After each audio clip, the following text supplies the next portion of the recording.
एक बिहारी 100 पे भारी, बिहारी फर्स्ट, बिहार फर्स्ट। बिहार में नारा बिल्कुल गूंजता है, लेकिन बिहार से बाहर निकलिएगा तो आपको एक नारा सुनाई देगा, एक बिहारी 100 बीमारी। ये सच्चाई है हमारे बिहार की। बिहार से रोजगार की बात हो या बिहार से पलायन की बात हो या बिहार में नौकरी की बात हो, तमाम वो युवा, तमाम वो बेरोजगार लोग बिहार से निकलकर देश के तमाम राज्यों में जाते हैं रोजगार के लिए, तो उन्हें गालियां सुननी पड़ती है, तमाम वो चीजें झेलनी पड़ती है जिसका आपने कल्पना भी नहीं किया होगा। देश बिहार के राजनेता और नेताओं के बेटे तो जाते नहीं हैं।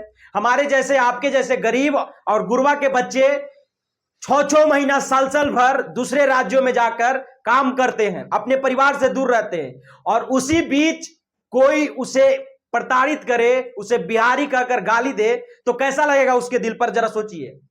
और मैं ऐसा इसलिए बोल रहा हूं कि आज आजादी के 77 साल पूरे हो जा रहे हैं, 76 साल पूरे होने जा रहे हैं, लेकिन सोचिए कि आज भी बिहार के लोगों को बिहार से बाहर, कोसों दूर बाहर रोजगार के लिए जाना पड़ता है।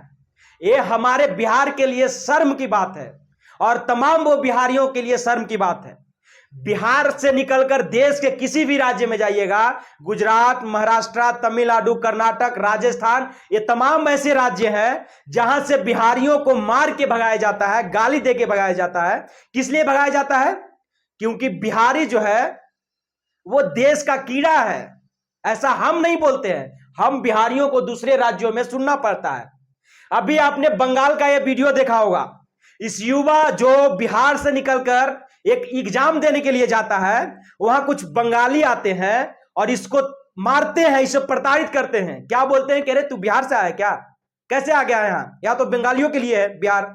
लेकिन जरा सोचिए कि यही देश, इसी देश को आजाद कराने में हमारे बिहार के तमाम वीर योद्धा, वीर सेनानी, जरा सोचिए, महात्मा का दर्जा मिला, लेकिन आज उसी बिहार के लोगों को देश के कोने कोने में धक्का खाना पड़ रहा है, गालियां खाना पड़ रहा है। लेकिन एक सच्चाई और है, अगर इस देश में विदेश से कोई आता है, इस देश में विदेश से कोई आता है, तो उसे इज्जत संस्कार के साथ रखा होगा। आपने ममता बनर्जी का भाषण सुना होगा। ममता बनर्जी कहती है कि अगर मुझे बांग्लादेशी अगर मुझे बोलेंगे कि मैं भारत में आकर बंगाल में रहना चाहता हूं, तो मैं उनको शरण दूंगा। लेकिन शर्म की बात है कि अगर वही बिहारी अगर जाता है बंगाल में, तो उसे मार के भगाया जाता है। जरा सोचिए, ये सच्चाई है हमारे बिहार की। लेकिन इन सब की बात में सबसे ज्यादा मैं समझता हूं, मैं सबसे ज्यादा जिसे घटिया समझता हूं, वो बिहार के नेताओं को समझता हूं। ऐसा इसलिए बोल रहा हूं कि हमारे आजादी के 76 साल के बाद देश में, या बिहार की बात करें तो बिहार में सत्ता परिवर्तन होते गया, सत्ता पलटती गई। हर मंत्री, हर नेता आता गया, नेता का मंत्री, नेता का बेटा, नेता का बाप, सब बनता गया। लेकिन बिहार के लोगों का क्या हुआ? कुछ नहीं हुआ। सोचिए कि आजादी के बाद बिहार में 35 चीनी मिली थी।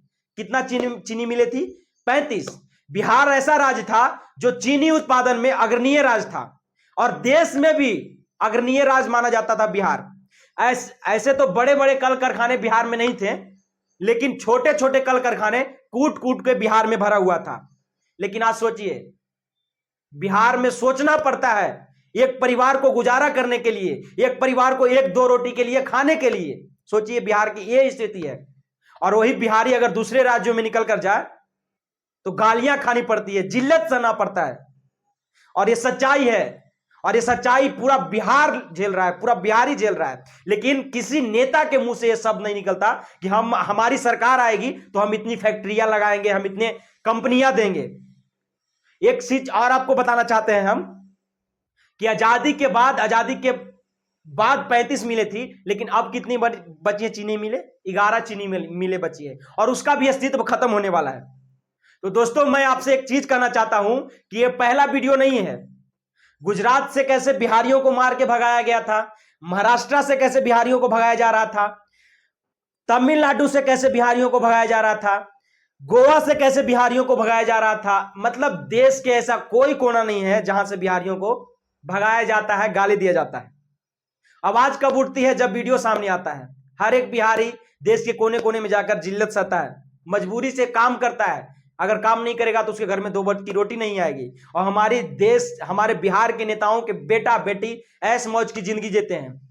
एक भी नेता का बेटा बिहार में तो पढ़ता, छोड़िए बिहार में रहने की बात तो छोड़िए, बिहार में रहता नहीं है, विदेश जाकर पढ़ता है। और हमारे बाल बच्चे 10वीं पास हो गए, जा काम कर, 12वीं पास हो गए, जाओ काम करो। ये सच्चाई है हमारे बिहार की। तो इस वीडियो के बारे में, इन नेताओं के बारे में जो बड़े बड़े झूठे वादे करते हैं, उनके बारे में क्या सोचते हैं कमेंट करके जरूर बताइएगा। बाकी मिलते हैं दूसरे वीडियो में। जय हिंद।